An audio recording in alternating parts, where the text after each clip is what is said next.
Assalamualaikum warahmatullahi wabarakatuh. Perkenalkan, nama saya Abinaya Zaim dari kelas Matematika Diskrit I2 dengan NIM 187231022. Pada kesempatan kali ini, saya akan mempresentasikan aplikasi teori graf pada analisis jejaring sosial. Nah, sebelum itu, eh, presentasi ini diambil dari referensi jurnal yang dibuat oleh Marhadi Asha Kusuma Wardana yang memiliki pendidikan program studi teknik informatika di ITB dan jurnalnya dirilis pada tahun 2009. Nah, tanpa berlama-lama lagi, matematika dibutuhkan di berbagai macam bidang, salah satunya pada bidang politik. Contohnya, pada saat cara untuk menghitung jumlah anggaran kampanye yang membutuhkan salah satu teori dari matematika diskrit, yaitu teori graf. Nah, apa sih itu teori graf? Teori graf adalah cabang dari matematika diskrit yang mempelajari struktur graf. Graf adalah representasi matematis yang terdiri dari simpul atau nodes dan sisi atau edges. Nah, lalu apa sih itu analisis analisis jejaring sosial? Nah, ini merupakan metode untuk memahami interaksi dan pola keterhubungan antara entitas seperti individu, kelompok, atau organisasi dalam suatu jaringan sosial. Dengan menggunakan teori graf ini, analisis jejaring sosial memetakan hubungan sebagai simpul atau nodes dan sisi atau edges untuk mengidentifikasi struktur, dinamika, dan peran elemen-elemen dalam jaringan. Nah, selanjutnya kita akan masuk ke komponen dasar analisis jejaring sosial. Nah, di sini yang pertama ada simpul atau nodes, dan yang merupakan representasi dari entitas seperti individu, organisasi, atau kelompok. Selanjutnya itu ada sisi atau edges yang merupakan hubungan antara simpul seperti pertemanan, komunikasi, atau transaksi. Selanjutnya itu ada graf berbobot yang merupakan hubungan dengan intensitas atau kekuatan tertentu seperti frekuensi komunikasi. Selanjutnya itu ada jaringan berarah yang merupakan hubungan yang memiliki arah tertentu seperti alur informasi atau pengaruh.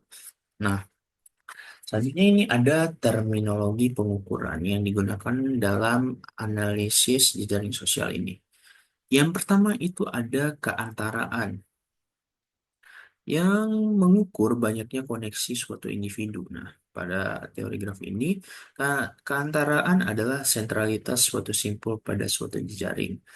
Selanjutnya, di sini ada jembatan yang merupakan suatu sisi yang apabila sisi tersebut diputus, maka akan menimbulkan pemisahan satu graf menjadi dua graf.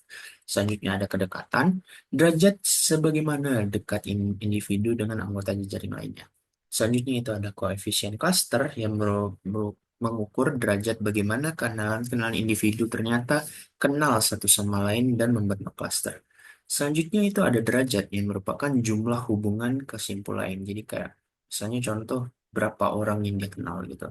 Dan selanjutnya itu ada kepadatan yang merupakan tingkat bagaimana suatu jejaring sosial kenal semua anggota di dalamnya. Selanjutnya itu ada sentralitas eigenvektor.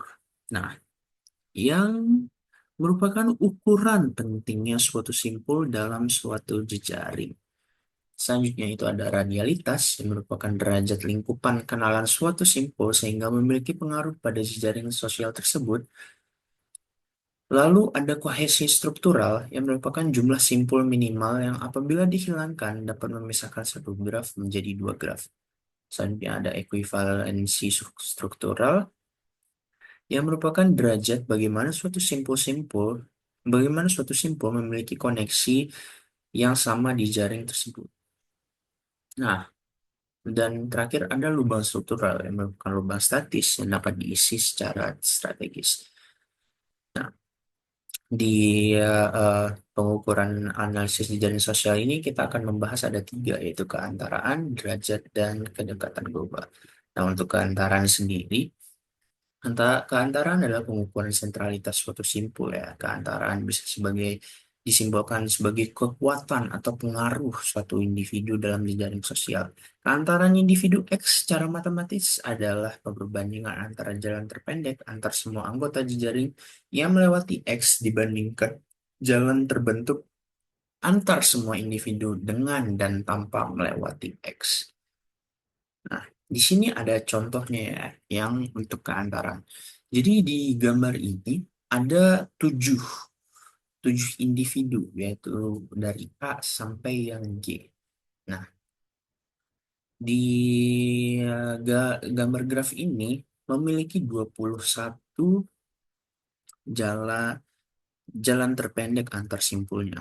Ini setelah bobotnya dibalik ya. Nah, jadi untuk keantaraan ini bobotnya itu dibalik ya. Jadi tidak seperti kayak A dan B ini bobotnya A ini A yang ke B ini bobotnya 3 atau gitu-gitu. Nah, bobotnya itu dibalik. Jadi yang 3 menjadi sepertiga, yang 2 menjadi seperdua dan seterusnya. Nah, itu seperti pada contohnya nih. Misalnya untuk yang C. Yang C ini kita mengambil contoh dari yang C, D, A, dan F ya. Kita mulai dari simpul C, dia memiliki pembilang itu keantaraannya itu ada dua. Nah, didapat dari jumlah terpendek dari 21 jalan di atas yang melewati C, namun C itu bukan ujungnya, bukan yang terakhir. Nah, jalan tersebut itu adalah 18 di sini, DCG, dan 20 ini, EDCG. Nah, jadi hasilnya itu karena pembilangnya 2 dan penyebutnya 15 yang didapatkan dari jumlah jalan terpendek yang ujungnya bukan C, maka artinya keantaraan dari C itu adalah 15. Adalah 2/15, yaitu 0,133. Dan itu pun seterusnya. Yang D ini 5/15 0,33, A itu 5/15 0,33, dan F itu 4/15 0,266. Nah, dari hasil tersebut dapat dilihat ini D dan A itu punya keantaraan yang lebih tinggi daripada F dan C. Dan C punya keantaraan lebih kecil daripada yang lainnya. Nah, itu tuh kenapa sih?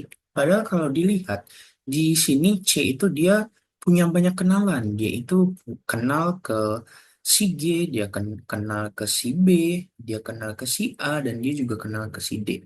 Nah, karena keantaraan itu tidak berkolerasi langsung dengan berapa banyak orang yang dia kenal gitu. Jadi dia itu lebih kepada kayak dia dia itu kenal dan seberapa seberapa mudahnya dia untuk eh, berkomunikasi atau dia dekat nggak dengan orang tersebut. Jadi mungkin si C ini punya banyak teman, tetapi dia tidak tidak ada yang dekat dari ke semua temannya yang dia punya itu.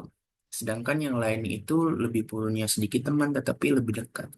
Nah, seperti itulah yang keantaraan. Dan selanjutnya itu kita akan membahas kilas tentang derajat. Jadi derajat itu ya sama seperti derajat yang di graf teori. Itu jumlah hubungan simpul ke simpul lain secara langsung. Jadi kayak berapa teman yang dia punya. Seperti yang tadi kan, si C ini punya 4 teman, si A ini punya 3 teman, dan lain-lain. Nah, selanjutnya kita akan masuk ke kedekatan. Oke, kedekatan itu adalah derajat dekatnya simpul tersebut kepada simpul-simpul yang lain. Derajat individu dalam jejaring sosial memang mengartikan individu tersebut banyak kenal dengan anggota lain, namun belum tentu dekat dan mengetahui detail anggota lain. Seperti si A yang tadi itu. Dia kenal banyak orang, seperti si C, maaf. Dia kenal banyak orang, tetapi dia tidak dekat dengan satupun. Makanya keantaraan dari dia itu tadi lebih kecil daripada yang lainnya.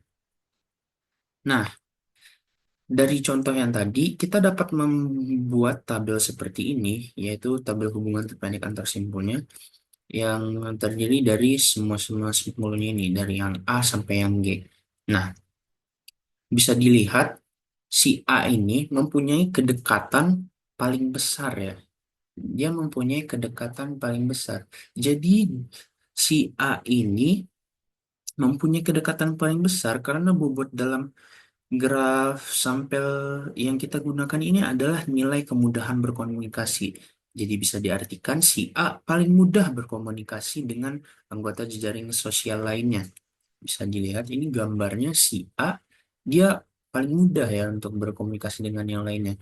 Karena dia bisa bisa dari banyak cara untuk berkomunikasi dengan jejaring sosial lainnya. Dan sedangkan yang paling kecil itu adalah si E. Karena jika dia ingin berkomunikasi dengan siapapun, itu dia harus melewati banyak perantara, seperti kayak dia harus melewat yang mau berkomunikasi dengan si F, dia harus melewati si D, mau berkomunikasi dengan si C dia juga melewati si D dan yang lain-lain. Jadi untuk si E ini dia mempunyai kedekatan yang paling sedikit dan si A itu yang paling banyak. Nah, jadi untuk kesimpulannya ini teori graf yang digunakan pada analisis jaring sosial ini itu eh, sejaring sosial itu sangat membutuhkan teori graf ya dari matematika diskrit dalam metode-metode pengukurannya yang telah dicontohkan seperti tadi, seperti keantaraan dan kedekatan. Beberapa di antaranya itu adalah sentralitas keantaraan, seperti yang tadi, derajat, yang berapa orang yang dia kenal itu, dan sentralitas kedekatan dalam teori graf. Nah, sentralitas tersebut bisa diartikan pentingnya suatu individu pada suatu jejaring sosial. Oke, sekian yang dapat saya sampaikan. Kurang lebihnya mohon maaf. Wassalamualaikum warahmatullahi wabarakatuh.